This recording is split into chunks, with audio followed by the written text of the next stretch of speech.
सुधीर चौधरी ने आज तक क्यों छोड़ा? जहां मैं पहुंचा हूं इस देश की वजह से, इस देश के लोगों की वजह से पहुंचा हूं। मैं एक सुपर हिट शो बनाऊं जिसके व्यूज़ अच्छे हों, जिसके लाइक्स अच्छे हों, जो टीआरपी में बहुत ऊपर हो, लेकिन उससे देश को क्या फ़ायदा हो रहा है? एक कंपनी को फ़ायदा हो सकता है।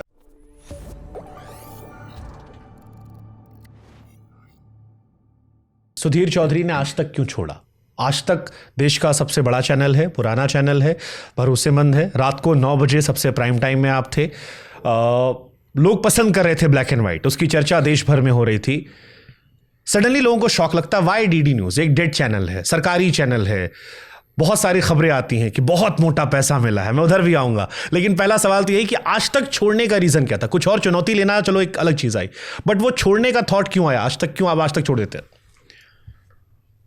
देखिए, उसका मैं पहले भी इसका एक जगह जवाब दे चुका हूँ।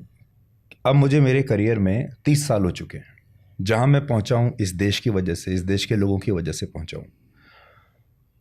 30 साल काम करते करते मुझे अब ऐसा लगने लगा कि जहाँ मैं हूँ वहाँ अब मुझे इस सोसाइटी को वापस देना चाहिए, कुछ इस देश के लिए कुछ और करना चाहिए।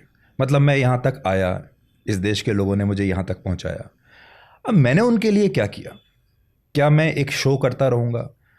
उस शो की जो सक्सेस है वो इस बात पर नापी जाएगी कि इसकी टीआरपी कितनी है, ये कितना पैसा कमाता है, इसके व्यूज़ कितने हैं। क्या बस यही है? मेरी जिम्मेदारी सिर्फ इतनी होनी चाहिए कि मैं एक सुपर हिट शो बनाऊं जिसके व्यूज़ अच्छे हों, जिसके लाइक्स अच्छे हों, जो टीआरपी में बहुत ऊपर हो, लेकिन उससे देश को क्या फ़ायदा हो रहा है? एक कंपनी को फ़ायदा हो सकता है, मुझे भी हो सकता है फ़ायदा हो उसका, क्योंकि मुझे अच्छे पैसे मिलते रहेंगे, लेकिन हमारे देश को और हमारी सोसाइटी को उसका क्या फ़ायदा हो रहा है? तो ये ब्लैक एंड व्हाइट से डिकोड में देश का फ़ायदा कैसे होगा? देश का फ़ायदा ऐसे होगा कि मैं उन सारे दबाव से अपने आप को मुक्त करना चाहता हूँ। जो दबाव या आप कह लीजिए कि जो कंपल्शंस होती हैं, सिर्फ एक व्यूअरशिप लाने के लिए। मैं ये चाहता हूँ कि मुझे अब इतनी आज़ादी और मुझे एक दायरा मिलना चाहिए जहाँ मैं ये सोच सकूँ कि देश के लिए क्या अच्छा है, हमारी सोसाइटी के लिए क्या अच्छा है, जहाँ मुझे ये दबाव ना हो कि आज आपको एक मसालेदार खबर से ही शुरू करना है क्योंकि इस पर रेटिंग आएगी और इस पर नंबर्स आएंगे।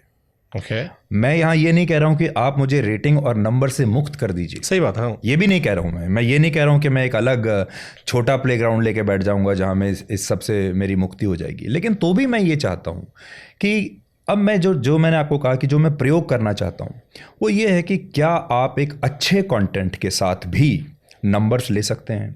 क्या आप एक अच्छे कंटेंट के साथ जिसमें एक फैमिली का फ़ायदा हो सकता है, समाज का फ़ायदा हो सकता है, क्या ऐसी खबरें लेने के बाद आप अपने इस देश को कुछ वापस दे सकते हैं?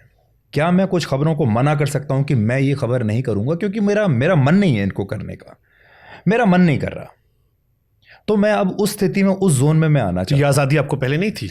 ये आज़ादी मेरे शो में मुझे ऐसा कभी लगा नहीं कि किसी ने कभी मेरे ऊपर ये कहा हो कि ये खबर लेनी है या नहीं लेनी है, ये कभी नहीं था। लेकिन एक प्रेशर ज़रूर होता है जब हर हफ्ते टीआरपी आती है, जब बार्क का डेटा आता है, तो आपकी जो टीम है या आपका जो मैनेजमेंट है चैनल का, वो डेटा एक बार ऐसे आपको दिखाता ज़रूर है और बिना कहे संदेश होता है, बिना कहे एक संदेश होता है, और वो ये बताता है कि देखिए पिछली बार के मुकाबले थोड़ा गिर गए हैं, ये जो दूसरे कंपनी है या दूसरा चैनल है ये थोड़ा सा उठ गया है, तो ज़रा देखिए ये क्या कर रहा है। तो फिर आप देखते हैं कि वो क्या कर रहा है, तो आप देखते हैं कि वो बहुत सस्ता कंटेंट लगा रहा है, आप देखते हैं कि वो आपसे ज़्यादा मसालेदार खबरें दे रहा है, आप देखते हैं कि वो आपसे ज़्यादा चिल्ला रहा है गला फाड़ के, आप देखते हैं कि वो अपने स्टूडियो में किसी का और ज़्यादा अपमान कर रहा है।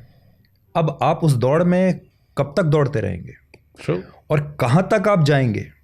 और क्या आपका जीवन सुबह शाम रात इसी चिंता में घुलेगा कि मुझे टीआरपी चाहिए और कुछ भी करके टीआरपी चाहिए और मुझे टॉप पर रहना है, और उसके लिए मैं कुछ भी अपने सिद्धांतों के साथ, पसंद नापसंद के साथ कॉम्प्रोमाइज़ कर सकता हूँ? तो अभी तक मुझे कॉम्प्रोमाइज़ करने की आवश्यकता नहीं पड़ी, लेकिन आगे भी ना पड़े, प्रत्यक्ष तौर पर नहीं पड़ी। ओके, डीडी न्यूज़ क्योंकि सरकारी चैनल है सर, आपने कहा आप लोगों को रिटर्न करोगे। अब इस देश में कॉमन आदमी के मन में सवाल होगा, सरकारी चैनल है तो सरकार के खिलाफ तो कुछ जाना नहीं है, वो तो बिल्कुल आपको बैन होगा क्योंकि पैसे वही दे रहे हैं, चैनल उन्हीं का है। तो फिर ये हेल्दी डेमोक्रेसी के लिए डीडी न्यूज़ से आप कैसे कंट्रीब्यूट कर पाओगे? एक और शुभांकर मैं आज बात कहना चाहता हूँ, हमारे देश में जो एक पॉलिटिकल माहौल है वो इतना टॉक्सिक हो गया है, इतना जहरीला हो गया है, उसको लोगों ने बिल्कुल दो हिस्सों में बांट दिया है, प्रो गवर्नमेंट और एंटी गवर्नमेंट।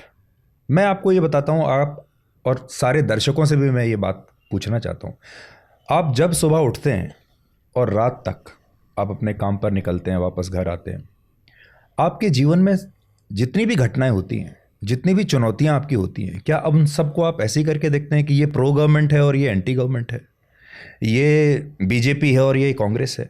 आपके जीवन में किस समस्या का समाधान कांग्रेस और बीजेपी के नाम से होता है कि ये मेरी समस्या है कांग्रेस, ये मेरी समस्या है बीजेपी, ये समाधान कांग्रेस है, ये बीजेपी है, ये समाजवादी पार्टी है? कितनी बार आप सोचते हैं जब आपको अपने बच्चे की फीस देनी होती है, आपके बच्चे को स्कूल में जाके कोई बुली करता है, आपके आसपास मिलावटी दूध आ जाता है, आप जब अदालत में जाते हैं तो आपके पास इतना पैसा नहीं है कि आप महंगा वकील कर सकें, जब आपको टूटी फूटी सड़कें मिलती हैं, या और बहुत सारी चुनौतियां होती हैं ज़िंदगी की, आपको कोविड हो गया, आप अस्पताल में हैं, और उस समय आपको कोई ऐसा दोस्त चाहिए जो कि आपका मनोबल ऊपर कर सके। अब इसमें कांग्रेस बीजेपी कहाँ से आ जाएगी? क्या कांग्रेस ये काम करेगी? क्या बीजेपी ये काम करेगी?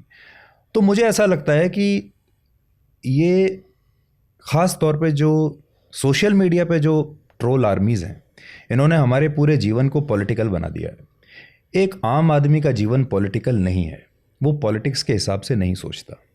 एक आम आदमी सुबह उठ के क्या सोचता है?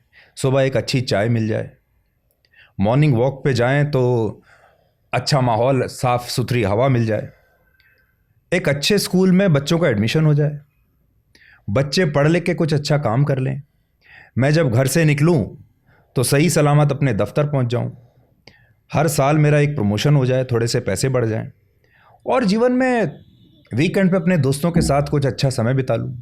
कहाँ अच्छा खाना खाना है, कहाँ से अच्छे कपड़े पहनने हैं, कहाँ वेकेशन पे जाना है, बच्चों के भविष्य के बारे में आगे क्या सोचना है, ये भी तो बहुत सारी चीज़ें हैं। आपकी मेंटल हेल्थ के बारे में कौन सी पार्टी सोचती है? आज आपको तनाव है और आप सो नहीं पा रहे हैं, आज आप बहुत अकेलापन महसूस कर रहे हैं, सब कुछ है आपके पास पर नींद नहीं आ रही, आप अकेलापन महसूस करते हैं, आपका कोई दोस्त नहीं है, आपके रिश्ते कमज़ोर होते जा रहे हैं। ये सब वो चीज़ें हैं जिनके बारे में मेन स्ट्रीम मीडिया बात ही नहीं करता, और इसीलिए मैं आपको बताता हूँ, इसीलिए ज़्यादातर लोग न्यूज़ नहीं देखते, क्योंकि न्यूज़ में होता क्या है, सारे दिन Congress BJP Samajwadi party DMK फलाना ढिमकाना, इसने ये कह दिया, इसने ये कह दिया, इसने ये कह दिया। पर मैं आपको आज भी बताता हूँ, और मुझे लगता है ज़्यादातर लोग इस बात से अग्री करेंगे कि जीवन राजनीति से कहीं ज़्यादा बड़ा है, जीवन चुनाव से कहीं ज़्यादा बड़ा है। ट्रू। जीवन बीजेपी कांग्रेस समाजवादी पार्टी वो क्या कर रही है, उसने कितनी सीटें जीती हैं, कौन मुख्यमंत्री बनेगा, कौन मंत्री बनेगा, किसने क्या कह दिया, इससे कहीं ज़्यादा बड़ा है। बट जैसे राजनीतिक पार्टियां जो पॉलिसीज़ बनाती हैं उनका असर जीवन पर ही पड़ता है, जैसे डोनाल्ड ट्रंप अभी कुछ आजकल काफ़ी बयान दे रहे हैं, तो उन चीज़ों का असर आम लोगों के जीवन में पड़ता है। तो एक सवाल, अब मेरे दो सवाल यहाँ पर आ गए। वो आपके जीवन का एक हिस्सा है, आपको उसके बारे में ज़रूर जानना चाहिए, जैसे आपको अपनी मेंटल हेल्थ के बारे में जानना चाहिए, जैसे आपको अपने स्वास्थ्य के बारे में जानना चाहिए, जैसे आपको ये जानना चाहिए कि आपके बच्चे को अच्छा वजीफ़ा कहाँ मिलेगा, अच्छे स्कूल में एडमिशन कहाँ मिलेगा, कॉलेज में क्या करना चाहिए, वैसे ही आपको पॉलिसीज़ के बारे में जानना चाहिए, पॉलिटिकल पार्टीज़ की नीतियां क्या हैं उनके बारे में जानना चाहिए, कौन सा नेता आपके लिए अच्छा है, कौन सा नेता खराब है, उसके बारे में जानना चाहिए। मैं बिल्कुल अग्री करता हूं। So what's your thought about decode? Decode एक तरीके से हुआ कि आप उसको ओपन करके दुनिया के सामने रख दोगे, एक खबर को, सच को। तो बिल्कुल आप पत्रकारिता में डीडी में जाने के बाद आपका पत्रकारिता को लेकर क्या नजरिया है, डीकोड क्या करने वाला है? देखिए, ये मेरा तीसरा शो होगा। सबसे पहले मैंने डीएनए शुरू किया था, वो भी एक बहुत बड़े प्रयोग के साथ शुरू किया था। उस समय डीएनए जैसा कोई शो नहीं था। ट्रू। वो बहुत बड़ा प्रयोग था, बहुत रिस्की था। लोगों ने पहले बहुत मजाक उड़ाया मुझे और कहा बहुत प्रीची है, उपदेश देते हो, रेडियो शो जैसा लगता है, इसमें कोई विजुअल्स नहीं, क्योंकि उस समय मसालेदार खबरों जो वीडियोस का ज़माना था, कोई तालिबान के लड़ाई के विजुअल्स चल रहे हैं, कहीं north Korea, Kim Jong Un, north Korea के वीडियो चल रहे हैं, नाग नागिन, भूत प्रेत, ये सब जो चलता था। और उस समय आप डीएनए जैसा एक शांत शो लेकर आ गए तो लोगों को लगा कि बहुत ठंडा है। तो एक बहुत बड़ा प्रयोग था, लेकिन लोगों को वो अच्छा लगा। और आपको याद होगा उस शो में मैं वही खबरें लेकर आता था जो आपके जीवन से जुड़ी हुई है। उसके बाद मैंने ब्लैक एंड वाइट शुरू किया। ब्लैक एंड वाइट का थोड़ा सा फ्लेवर अलग था, डीएनए से थोड़ा हम और आगे गए और ज़्यादा हमने उसको ब्लैक और वाइट में डिफ्रेंशिएट करने की कोशिश की। लेकिन डीकोड में जब मैं इस बार मैं अपने आप को सोचता हूँ तो मुझे ऐसा लगता है कि ये शो पुराने 2 शोज़ से आगे की बात इसको करनी चाहिए।